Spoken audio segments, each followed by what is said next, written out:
Pahayag daw na isuko ng Pilipinas ang Kalayaan Group of Island, umani ng iba't ibang reaksyon sa ilang opisyal at mambabatas at kabi-kabila ang pagbatikos din mula sa publiko.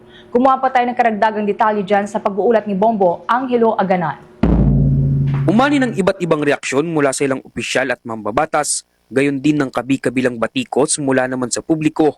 Ang naging pahayag ni Senator Rodante Marcoleta na isuko na lamang ng Pilipinas ang Kalayaan Island Group sa West Philippine Sea sa kadahilan ng hindi umano ito pasok sa exclusive economic zone ng bansa. Sa naganap na pagdinig ng Commission on Appointments noong Miyerkules, Pebrero 4, naging kontrobersyal ang mga katagang nabanggit ni Marcoleta kaugnay ng lumalalang tensyon sa West Philippine Sea sa pagitan ng Pilipinas at China. Sa kanyang naging pahayag, sinabi ni Marcoleta na hindi umano makatwirang isakripisyo ang buhay ng mga Pilipino pati ang kinabukasan ng mga kabataan para sa teritoryong hindi naman pasok sa exclusive economic zone ng bansa. Aniya, dapat umanong isuko na lamang ang Kalayaan Island Group nang sa gayon ay tuluyan ng makabuo ng opisyal na mapa ng West Philippine Sea. Ano ba talaga ipagpapatayan natin dito?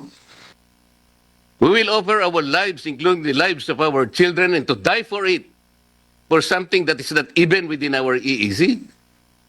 Ang gawin natin po para madali, i-give up natin yung KIG. Then, mako-coordinate na natin lahat.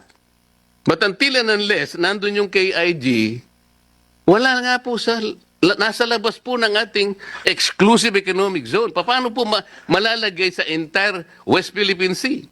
Mariin naman itong kinontra ni Senate President Pro Tempore Panfilo Ping Lacson at sinabing ang pagsuko ng Kalayaan Island Group ay walang pinagkaiba sa pagsuko ng buong Luzon o maging ng buong bansa. Sa parehong pagdinig, ipinaliwanag ni Lacson na ang Spratlys Island ay unang natuklasan at sinakop ni Thomas Cloma. At sa ilalim ng prinsipyo ng res nullius, ang isang lupain na walang nagmamay-ari ay maaaring ariin ng sinumang makakatuklas at makakasakop nito. Kung saan kalaunan ay sinuko ni Cloma ang karapatang ito sa pamahalaan ng Pilipinas na siyang nagsisilbing isa sa mga legal na batayan ng bansa sa pag-angkin na nasabing teritoryo. Binigyan din ng senador na ang Kalayaan Island Group ay isang munisipalidad sa Palawan at pinamumuhayan ito ng ilang Pilipino na may maayos at aktibong lokal na pamahalaan.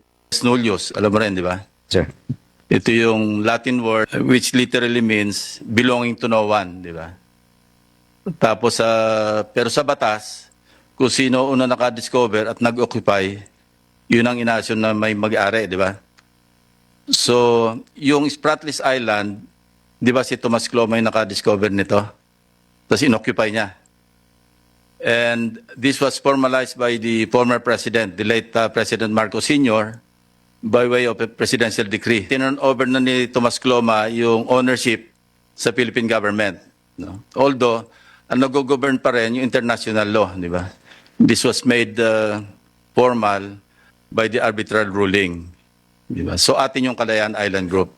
Kaugnay nito, inimbitahan naman ng Philippine Coast Guard spokesperson for West Philippine Sea, Commodore J. Tariela, si Senator Marcoleta na bisitahin ng Kalayaan Island Group. Aniya, handa siyang samahan ng senador patungo sa Pag-asa Island upang makita mismo ang kalagayan ng mga Pilipinong naninirahan doon. Umani naman ang kabi-kabilang pagbatikos mula sa internet post ng Bombo Radio Philippines ang mga kontrobersyal na pahayag ni Marcoleta. Ayon sa komento ng Madla, tila ba ay pinagkanuluna ang bansa sa ideyang isuko ang Kalayaan Island Group at ang ilan ay pagalit na nagsabing tinatraidor na umano ng mismong Pilipino ang Pilipinas. Samantala, kaugnay ng lumalaking usapin ng issue sa West Philippine Sea, isinusulong ngayon sa Senado ang panukalang batas na West Philippine Sea Education Act na naglalayong gawing bahagi ng curriculum sa basic at higher education ng pag-aaral tungkol sa mga teritoryong pandagat ng bansa. Ito ay upang matiyak na may sapat at tamang impormasyon ng mga Pilipino sa sitwasyon sa West Philippine Sea.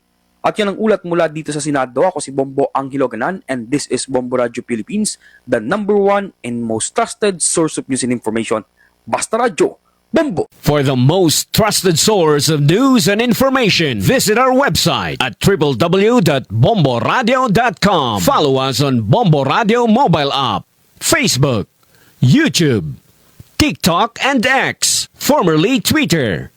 Like, share, and stay connected. Anytime, anywhere.